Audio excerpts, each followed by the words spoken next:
Greetings, fellow masters, and welcome to the channel. I am the Shotgun Shogun, and today we are going to be talking about the Fate Grand Order tier list. Now, if you're part of any Facebook groups or Discords or any sort of social media around this game, you have undoubtedly heard of tier lists.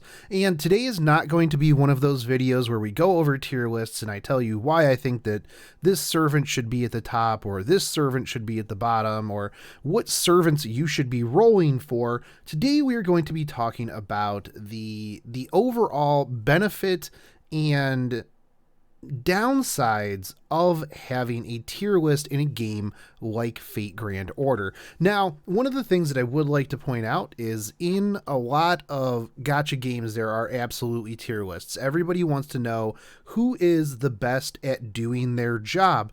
And one of the problems with tier lists, as you can see on the screen right here, I'm showing you the current 5-star app media, wiki tier list is how do you compare Gilgamesh to somebody like Waver, or even on a damage standpoint, take at the 8.5 plus standpoint. Let's go with just Berserkers here. How are you going to feasibly rate an AoE berserker like Mama Raikou versus a single target berserker like Ku Alter? Everybody brings a little bit of something different to the table, and if you're one of those people who blindly follows tier lists without actually researching what the character can do, you're at a disadvantage here. The other problem too is that because on the NA server we are almost 2 years behind the JP server, JP will have things like strengthening quests, interludes, things like that. The meta is completely different there. They have Merlin. So these rankings are based on a system that is in place that is 2 years ahead of the current game. Now, am I saying that rolling for these servants when they come up is a bad idea? Absolutely not. It helps to potentially future-proof your team. But take, for example, Gilgamesh. Until Gilgamesh got his most recent NP upgrade with the interlude, his NP really didn't hit that hard. And to be honest, even though I have grailed my Gilgamesh to 100 because my king deserves them, I didn't really bring him a lot of times to clear things because his AoE Noble Phantasm just, it kind of hit like a wet noodle sometimes. And, that was even with advantage. He was definitely not a boss killer. I brought him because his base damage was, immaculate at the time. However, after his strengthening quest, he now does single target scalable damage in an AoE. He just absolutely melts faces. And if you were to look at a tier list of when the game originally came out, Gilgamesh was not very high up there. But if you look at the 5-star tier list now, he is, absolutely at the top of the Archer. He's 9. So if you looked at this without even thinking about what you needed to bring, you would go, okay, well, absolutely, Gilgamesh is the best. I should bring him. But what if you're only fighting one person? What if you need a single target archer instead of an AoE archer?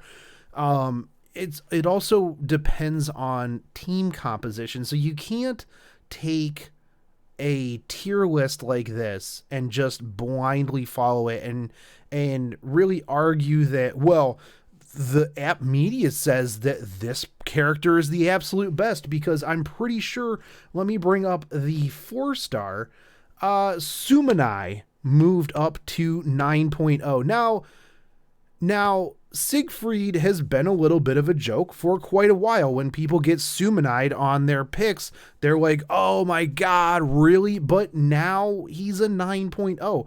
One, because of the current events, because of, the current JP meta. How does he fit in with the farming over there? These are a lot of things that you have to take into consideration. If you tried using him right now, while he's not bad, he's definitely not one of the best sabers, even in the 4-star category, that you could be bringing with you right this second. Look at the 8 slot. You have Steno. Now, again, Steno is one of those servants that is a joke servant. You get Steno and you're just like, oh my god, really? Gross. You've got people like Martha. You've got Carmilla outshining Assassin Shiki. That's the other problem that I have with these lists, is because you, like I said earlier, you can't really compare them. If they had a tier list based on classes themselves and they broke it into, you'd have to break things down so hard into, these are phenomenal farming servants, these are boss killers, these are balanced, you can bring these to any fight. So that's really my big take on this. One of the things that I find that when I do servant spotlights, I really have to argue my point with people, because they'll say, well, on the tier list in JP, this character is higher.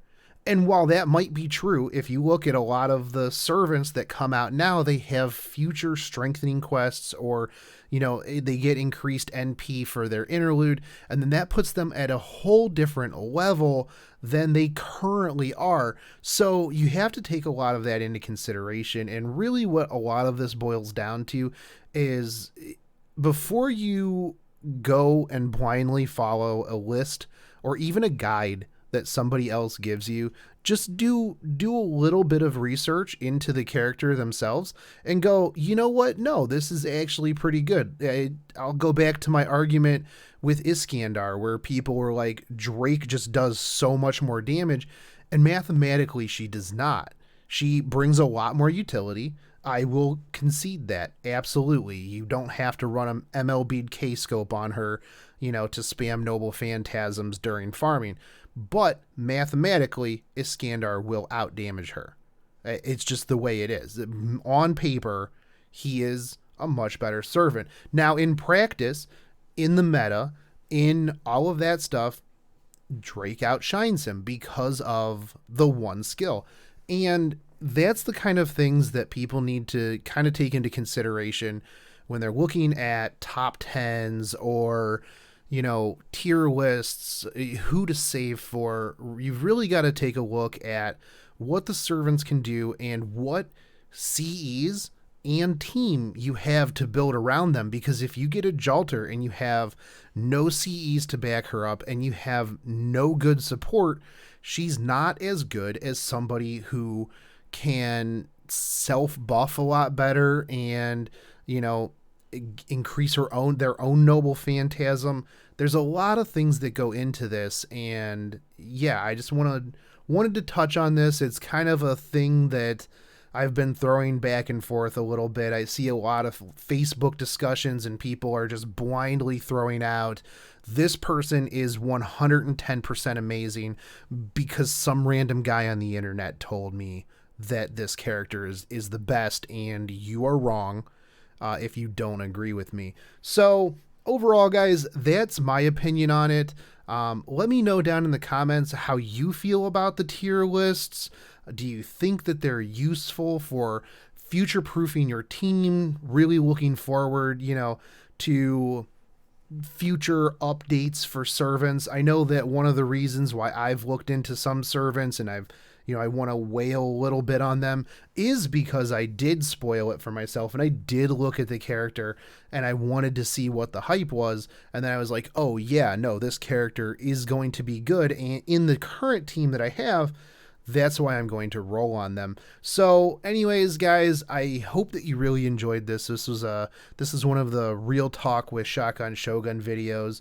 And yeah, I like doing these a little bit more when I see things in the Fate Grand Order community, whether it's on Discord, Reddit, or Facebook, or even Twitter, and I got some feels, guys. But anyways, I would love to thank Miranda and Tom DX Diamond for being the 2 of my 3 Razor Ninjas tier Patreon supporters.